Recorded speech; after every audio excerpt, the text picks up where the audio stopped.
Hi there, I'm Mary Susie from Bead Me a Story, and today I am going to show you how to make this chain that I call Aeolus, and that means keeper of the wind.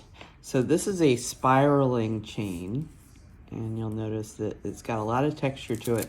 This is a super simple chain, really fast. When you need to get a lot of length quick, and you want to add some beads and some texture to something, this is a great chain. This is a variation of WTF, and when I found that weave, I've noticed that nobody's ever done anything with it. So I couldn't find any tutorials out there for it. Nobody's ever done a video for it. So I thought it'd be a great subject to put into my studies. And I came up with this, which I just didn't like the name WTF, so Aeolus is what I came up with. And you can see with the spiraling, this is a really open, airy weave, so I thought Keeper of the Wind was a nice name for this one.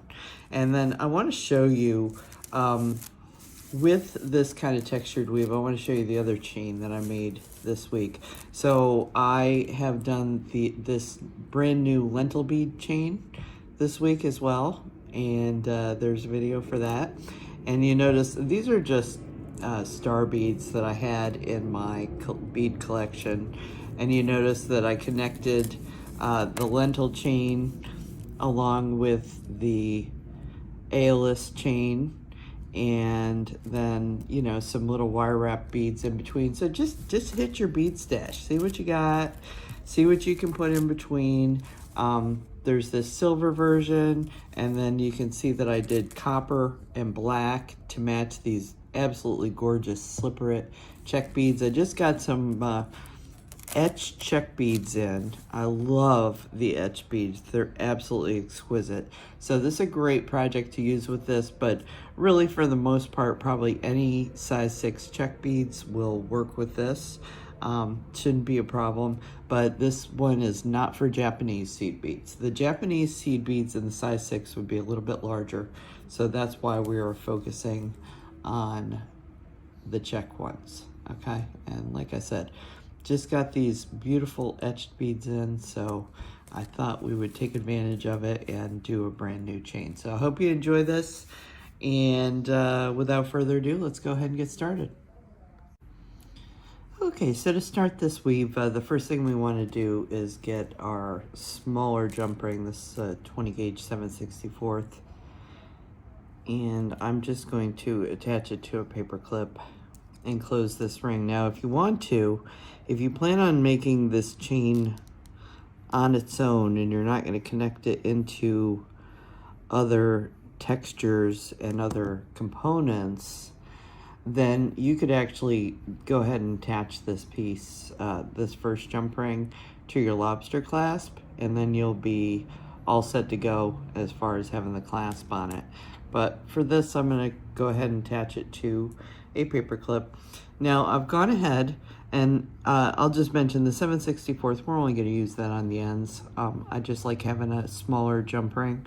So after that, what we're going to be using from here on out is I've gone ahead and opened all of my 20 gauge 5/32 jump rings, and I have closed all of my 1/8 inch jump rings. Okay, so all of these are 20 gauge, and I've gone ahead and done everything ahead of time, so I don't have to worry about it as I'm making the chain. And then I have my beads out here. Now, the Czech beads, normally I tell you to use Japanese beads in chains, but the nice part about the Czech beads, first of all, these etched ones, they really do have very nice hold to them. These can only be used with a 20 gauge, not an 18 gauge jump ring. So, you know, it is a little bit smaller, and then the bead itself is quite a bit smaller too. So everything in chainmail is a balancing act of sizes and using just the right sizes, so that when we apply the beads into this, we don't want the beads to be able to fall through the jump rings. So you don't want to make the whole thing up and then have all your beads moving around. So this is just the right size for this chain, and I was really happy with how this turned out. Okay, so I'm going to take my 20 gauge 5/32 jump ring, and I'm going to pick up a bead, and then I'm going to pass through this first jump ring that we applied, the 7/64, and then I am going to pick up another bead, and then I'm going to pick up these two closed jump rings that I have, 20 gauge 1/8, okay? And then I will close my jump ring, okay? And basically this is what we're gonna be doing every single step of the way.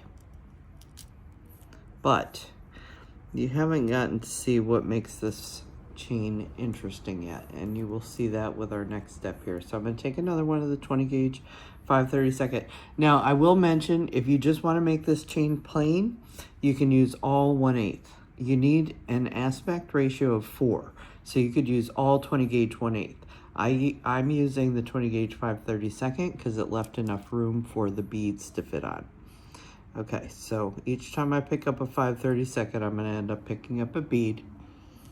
And then this is where it gets interesting.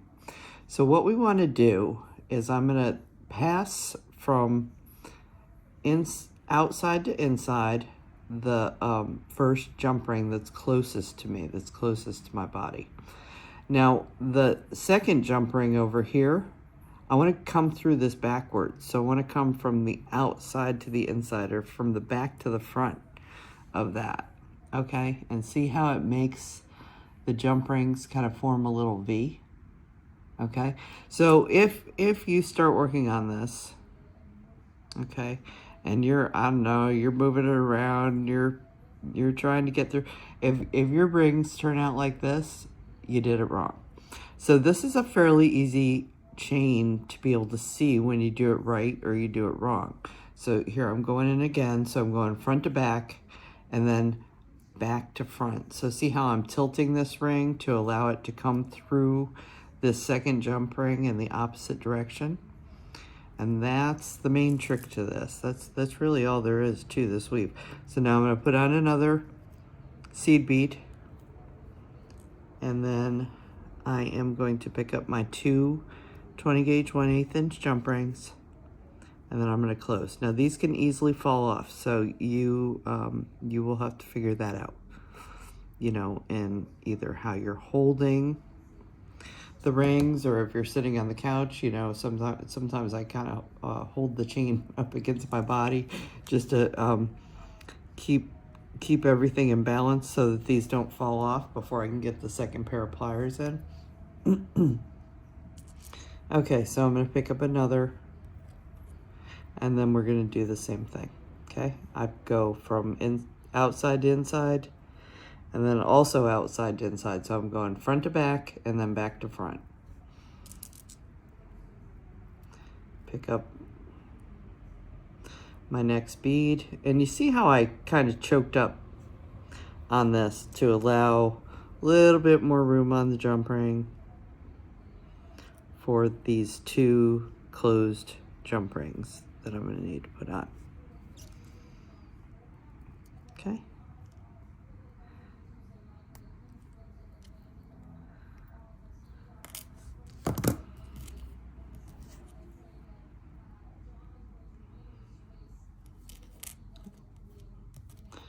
And let me just let you see this.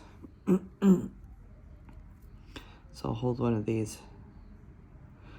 But what I want you to see now is that this thing is spiraling. Okay, so see how this one's kind of tilted down this way, and this one comes up, and then this one swoops around. So when you lay this work down, do try and kind of keep it in the same direction. I think it'll be fairly obvious if something changes for you as you're making this chain. But everything you can do to just keep things moving in the same direction. So again, I'm going from front to back, and and then I'm going from back to front. Now notice this bead that I use is a little bit smaller than normal. The Czech beads will vary in size a little bit, but once I get this on here, it's just giving me a little trouble as I'm trying to turn turn this jump ring. But once I get this, it'll be just fine. Okay, so see that. And I'll put on another one, and then 2 jump rings. Okay, and I think you're seeing it above right now, so I think you're kind of seeing that spiral. See how you see the beads flowing around it? And that's fine. That's exactly what I expected it to do. Okay, so that's all there is to this. You're just gonna keep going and keep adding more rows, more rows, more rows until you get something that looks like this. Okay. And you can see this is a really pretty open chain. It's got some good texture to it. It's really fast. So we're only using 3 jump rings for each little sequence or row. I guess you would call 3 jump rings. It's a 1, 2, 1, 2, 1, 2 cadence to the chain. And so that makes it really fast and really quick and easy to do. And you can really get somewhere quick with this. And then the other thing I wanted to point out was I like to mix my chains. So I like to use a chain of something like this pattern, and then maybe mix it in with a chain of a completely different pattern and different textures. Okay, and you can see all these colors are going to match. But the point I wanted to make to you while I was doing the video is that instead of having this 7/64 jump ring on the end, you could easily be using like these 2 end 1/8 jump rings. So if you want to end in a situation where you have the last jump ring be the larger with the beads, okay, then you could come in and basically, I want to show you this too. You know what? I do this a lot as I'm doing this weave. So I do this where I pass through both of them and I kind of yank them both out. And then I kind of back up my jump ring and see how easily I was able to do that. So I did want to show you that little trick. But I want to show you that if I end here,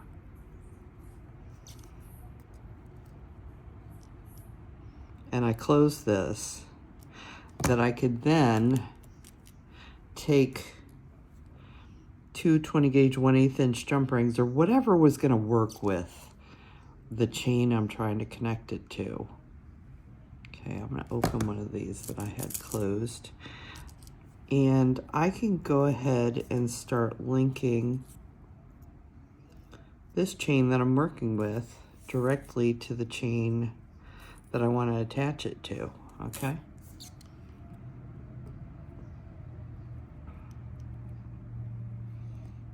And in this case, with this chain, what I have is I have these jump rings going on either side. So it's going to need 2, just like had I ended the chain by putting my 2 closed rings on.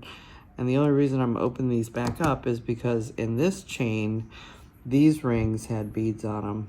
So you can see I'm integrating this chain right into what I was doing.